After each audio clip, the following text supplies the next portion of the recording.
Hello everyone. So today we are going to discuss about preparation of salt or general method for the preparation of salt. यहाँ पर one by one देखेंगे। चलिए पहले देखते हैं salt, क्योंकि acid हमने बनाया, बेस बनाया, अब हम बनाएंगे सॉल्ट। ठीक है। और बेसिकली सारी ये जो प्रिपरेशन होती है वो तीनों में मुझे लगता है कुछ ना कुछ मैच हो रही है। जैसे कि कॉम्बिनेशन हो गया, डिकम्पोजिशन हो गया, ये एसिड में भी था और शायद बेस में भी था। ठीक है, बनाने के लिए।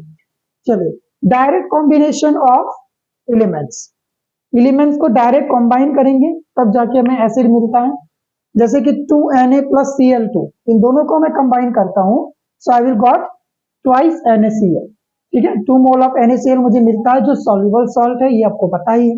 ना पता हो तो पता कर लो, NaCl is a soluble salt. वही अगर हम बात करें कि Pb that is lead, Pb को क्या कहेंगे? लेड। लीड को जब एस के साथ रिएक्शन में सल्फर के साथ रिएक्शन कराएंगे, so that is with the heat करने पे ये लेड सल्फाइड हमको बना के देगा। ठीक है, लेड सल्फाइड जो होता है वो इनसॉल्युबल सॉल्ट होता है। Second thing, by decomposition. ठीक है, एक मिनट कैमरा चेक कर लेते हैं, क्लियर हो रहा है? ठीक है, ठीक है, सही है।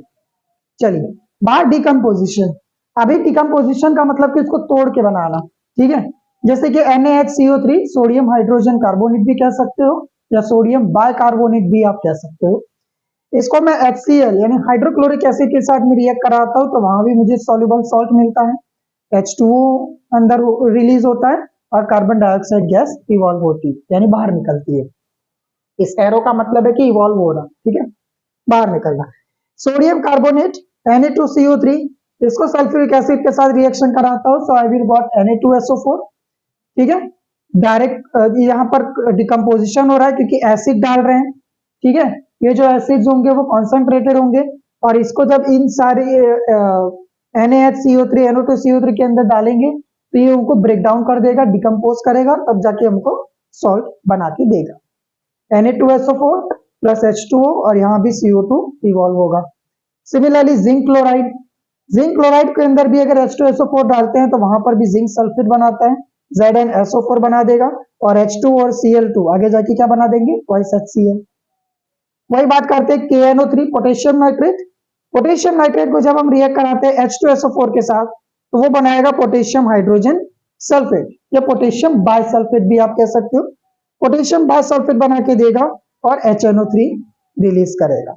यहां देखो, इस रिएक्शन के अंदर बाइकार्बोनेट का क्या हुआ? डिकम्पोजिशन हुआ। इस रिएक्शन के अंदर कार्बोनेट का डिकम्पोजिशन हुआ। ठीक है, ये कार्बोनेट वाला कंपाउंड था, ये बाइकार्बोनेट वाला कंपाउंड था।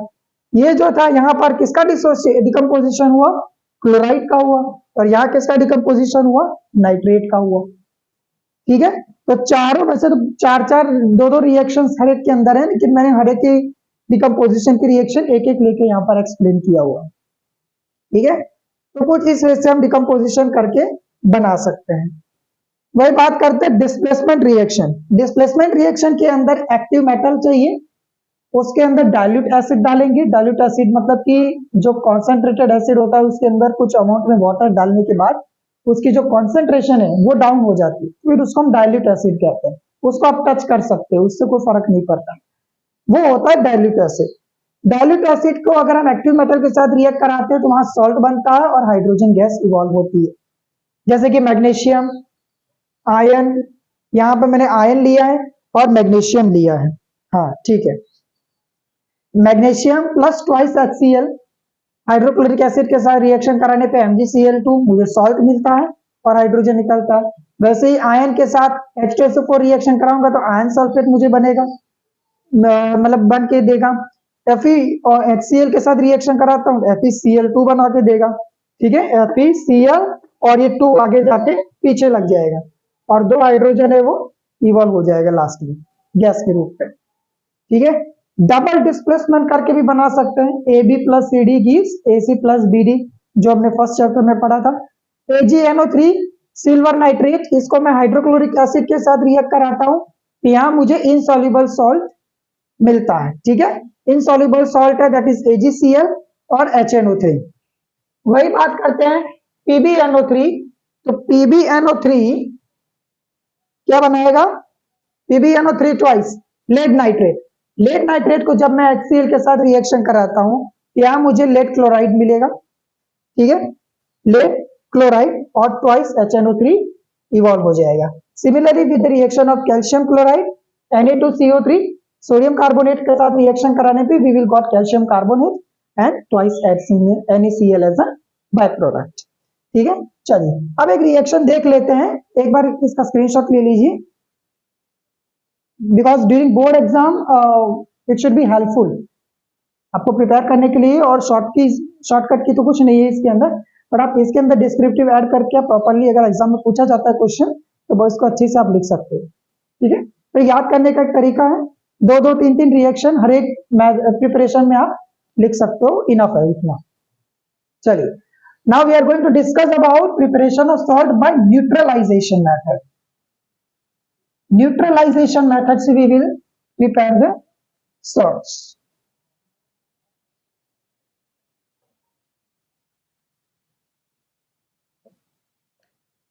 न्यूट्रलाइजेशन मेथड से सॉल्ट बनाएंगे। पहले हम न्यूट्रलाइजेशन करेंगे किसका, इनसॉल्युबल बेस का, किसके साथ, एसिड के साथ। न्यूट्रलाइजेशन करेंगे इनसॉल्युबल बेस का एसिड के साथ, और एक न्यूट्रलाइजेशन करेंगे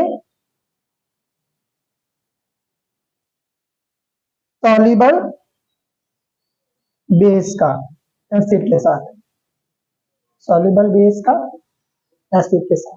दो तरीके से आप न्यूट्रलाइजेशन करके सॉल्ट बना सकते हैं। एक तो मैं इनसॉल्युबल बेस, इनसॉल्युबल बेस के अंदर कौन कौन से ले सकते हैं आप, PbO ले सकते हैं, ये एग्जांपल याद रखो, PbO लेड ऑक्साइड, ये आपका इनसॉल्युबल बेस है। इसका मैं रिएक्शन कराता हूं एसिड के साथ, एसिड में कोई भी ले लो, ट्वाइस HNO3 ले लो, ट्वाइस HNO3, ठीक है। PbO प्लस ट्वाइस HNO3 यहां मुझे क्या कौन सा सॉल्ट बना के देगा, PbNO3 ट्वाइस, ठीक है, 2 नाइट्रोजन है और 6 ऑक्सीजन है, 3 2 6 ऑक्सीजन, PbNO3 लेड नाइट्रेट, ये हमको बना के देगा। अब PbNO3 तो निकल गया, अब बाकी का क्या बचा,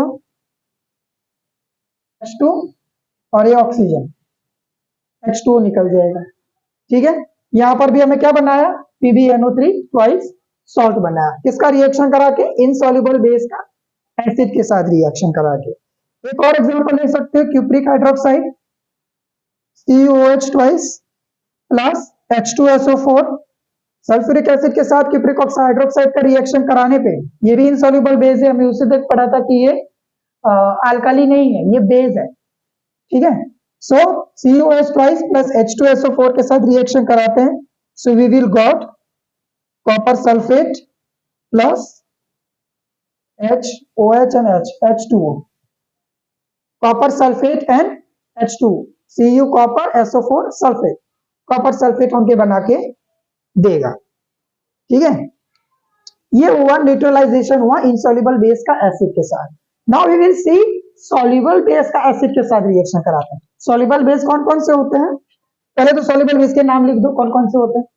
फॉर एग्जांपल KOH ले लो, ठीक है, NaOH ले लो, 2 NaOH ले लेते हैं क्योंकि रिएक्शन में इंक्लूड होगा। KOH के साथ मैं रिएक्शन कराऊंगा किसका, एसिड के साथ। चलो HNO3 के साथ रिएक्शन कराते हैं, क्या बनाएगा, KNO3 के साथ रिएक्ट करके सॉल्ट बना देगा KNO3, और H और OH H2O बना लेगा, ठीक है। सिमिलरली ट्वाइस NaOH है, इसके अंदर दूसरा एसिड डाल लेते हैं, सल्फ्यूरिक एसिड डाल लेते हैं, सल्फ्यूरिक एसिड डालने के बाद ये क्या प्रोडक्ट बनाएगा, सोडियम 2 Na है तो आगे जाके Na2 बनाएगा, SO4 पीछे जुड़ जाएगा, पॉजिटिव नेगेटिव, ठीक है, Na2 पॉजिटिव SO4 नेगेटिव, तो ये कंबाइन होकर सॉल्ट बना देंगे। और H2 और एक क्या बना, एक सेकेंड Na2SO4, तो OH यहां बचा और H2 बचा, कुल मिला के H2O ही रिलीज होगा, H2O ही रिलीज होगा। एक ऑक्सीजन पता नहीं रह जा रहा है, लेकिन अब पता नहीं ऐसे रिएक्शन में भी होता है कई कभार की बैलेंस नहीं हो पा रहा है, क्योंकि दो हाइड्रोजन H2, ये हाइड्रोजन 2H2 और H2 और ये हाइड्रोजन O ले लेते हैं तो H2O बना गया, लेकिन ये दो हाइड्रोजन मुझे लगता है, एक सेकेंड कुछ मिस्टेक है, Na2SO4 बना दिया। यहां दो हाइड्रोजन है और यहां पर दो हाइड्रोजन है और दो ऑक्सीजन है, दो हाइड्रोजन है दो ऑक्सीजन है, इतना ही बचा, क्योंकि Na और SO4 तो कंपाउंड में आ गया है, तो दो दूनी चार हाइड्रोजन और ऑक्सीजन, तो ऐसे आएगा 2H2। ठीक है, अब रिएक्शन बैलेंस्ड है, ये आपकी रिएक्शन है। ठीक है, ऐसे आप एक और ले सकते हो सॉल्युबल बेस के अंदर, जैसे अमोनियम हाइड्रोक्साइड है, अमोनियम हाइड्रोक्साइड का आप रिएक्शन करा दो HCl के साथ, तो वहां भी क्या बनेगा, अमोनियम क्लोराइड बनेगा और वाटर निकल जाएगा। तो ये बहुत सारे रिएक्शंस होते हैं, बेसिक रिएक्शंस है जिसको समझना भी आसान है और लिखना भी आसान है। ठीक है, एग्जाम पॉइंट ऑफ व्यू बताऊं तो बोर्ड एग्जाम के अंदर आप उसको प्रॉपरली अच्छे से फॉर्मेट में लिखेंगे। ठीक है, अगर आप डिस्प्लेसमेंट के बारे में लिख रहे हैं तो लिख दीजिए बाय डिस्प्लेसमेंट और active metal with undiluted acid के साथ कैसे डिस्प्लेसमेंट होता है वो रिएक्शन आप बता दीजिए और उसके बारे में डिस्क्रिप्शन लिख दीजिए। ठीक है, लंबा चौड़ा आंसर लिखने की जरूरत नहीं है, जितना पूछा जाए उतना ही लिखिए। इसी वजह से अगर मैं मानता हूं आप अच्छे से आराम से लिखेंगे, यहाँ तो मैंने शॉर्टकट में लिखा हुआ है, और अगर आप बोर्ड के एग्जाम के अंदर सारी चीजें जो मैं बोल रहा हूँ एज ए डिस्क्रिप्शन अगर आप लिखोगे तो बहुत अच्छा इंपैक्ट पड़ेगा और अच्छे से मार्क्स भी आप स्कोर कर पाओगे। ठीक है, तो चलिए आज के लिए इस वीडियो में इतना ही। नेक्स्ट वीडियो के अंदर we will discuss about general properties of salt. ठीक है, उसके बाद प्रिपरेशन आएंगी और उसके बाद ये चैप्टर मुझे लगता है खत्म हो जाएगा। तो चलिए मिलते हैं नेक्स्ट वीडियो के अंदर, तब तक के लिए गुड बाय।